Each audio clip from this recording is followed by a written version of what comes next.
Nous sommes le 24 août 79 après Jésus-Christ, dans la baie de Naples, au pied du Vésuve. Une catastrophe naturelle d'une ampleur exceptionnelle est sur le point de se passer.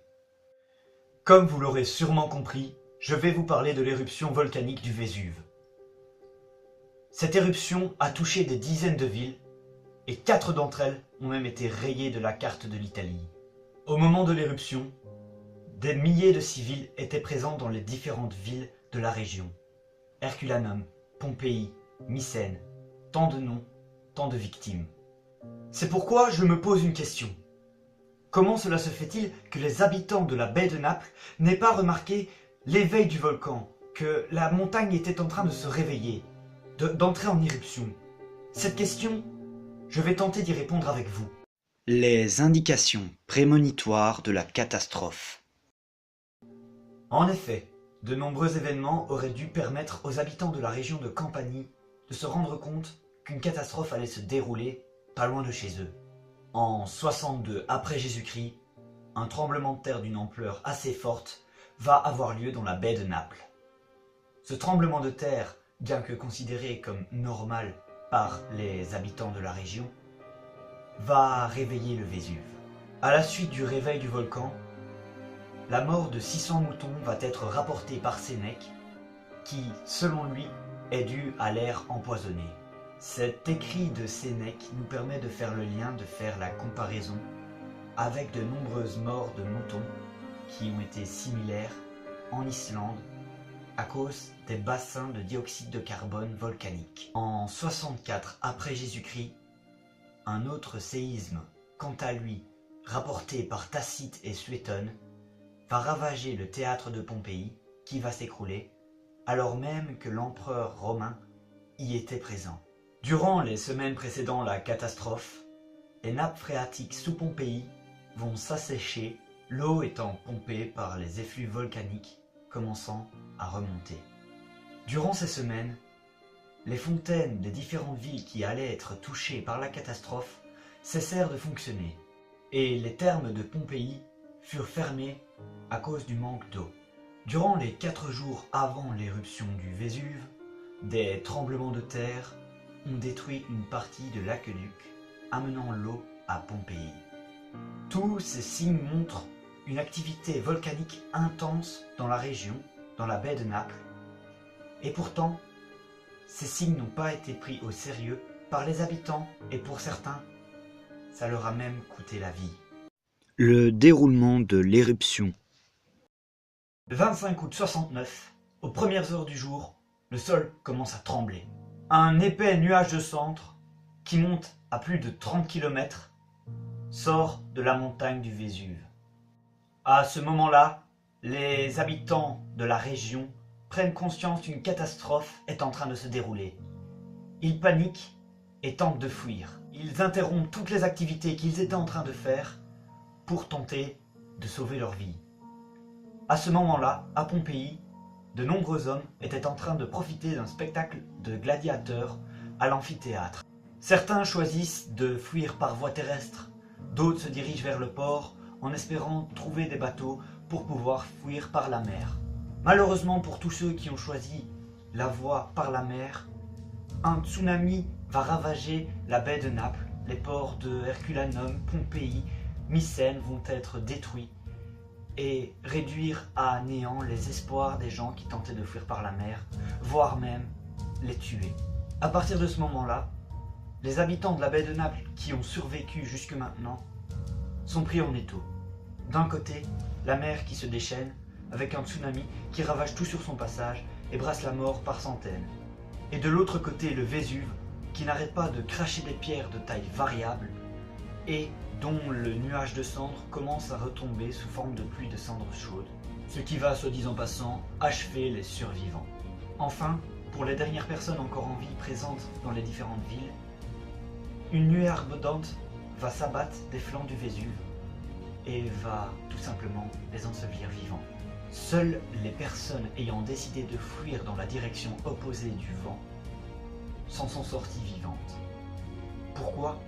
Parce que le nuage de cendres volcaniques a été poussé vers l'autre côté, notamment vers la ville de Pompéi, et n'a donc pas atteint les personnes ayant choisi de fuir dans la direction opposée de ce nuage. Mais l'éruption ne s'arrête pas là, non, elle va durer du 25 au 27 août, 3 jours en tout. Cependant, après la nuée ardente, l'éruption va changer de forme. En effet, il n'y aura plus de pluie de cendres brûlantes, plus de nuées ardentes, plus de tsunamis ou autres événements.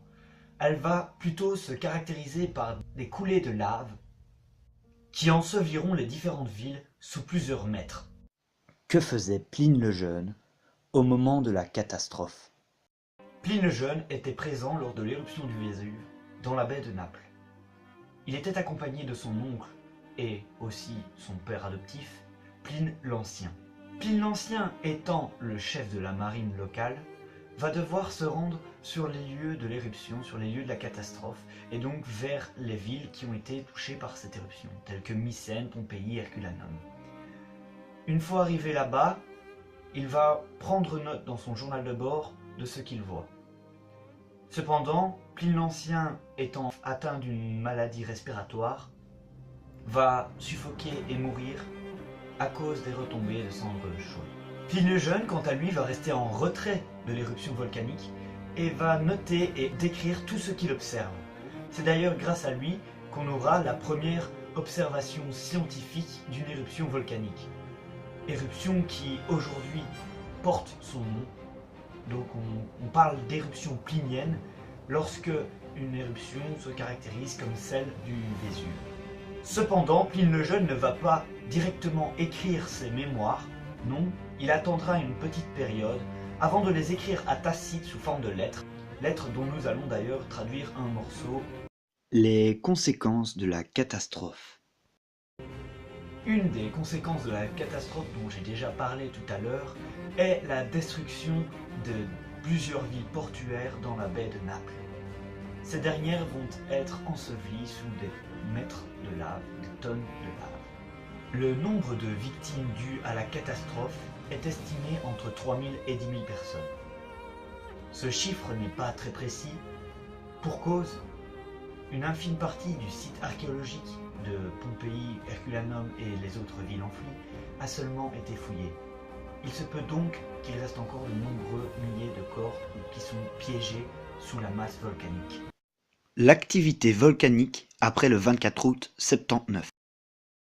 Après la catastrophe du Vésuve qui ravagea la baie de Naples en 79, le Vésuve, le volcan, continua d'être actif par moments.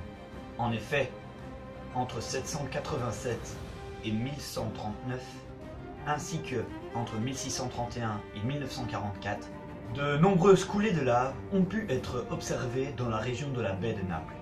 Depuis 1944, aucun signe d'activité volcanique n'a été signalé dans la région.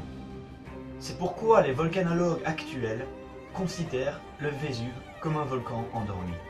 La date de l'éruption est-elle exacte? Certains scientifiques s'accordent sur le fait que Pline le Jeune se soit trompé en mentionnant la date de l'éruption. En effet, lors des différentes fouilles menées par les archéologues dans les villes ensevelies, de nombreux éléments permettent de dire que la date de l'éruption se situerait plus vers octobre. Par exemple, les olives qui ont été collectées. La collecte d'olives se fait plus tard dans l'année qu'au mois d'août.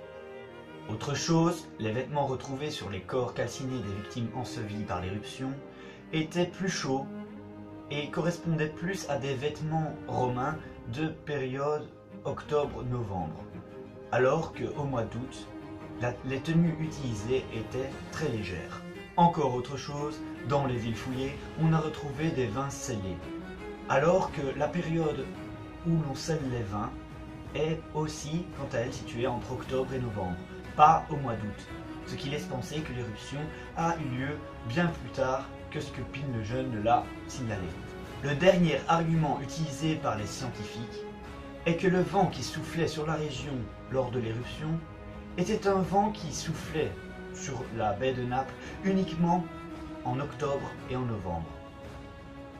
C'est pour cela que les scientifiques pensent que l'éruption a plus eu lieu entre la fin octobre et le début novembre, et non au mois d'août comme le certifie Pline le Jeune. Voilà, c'est tout pour cette introduction au texte. Si vous avez des questions, n'hésitez pas à me les poser. Zit hopeloos te blijven hopen of lig ik me neer als misantroop? Was het niet voor de liefde van mijn mensen, dan gaf ik het al lang op.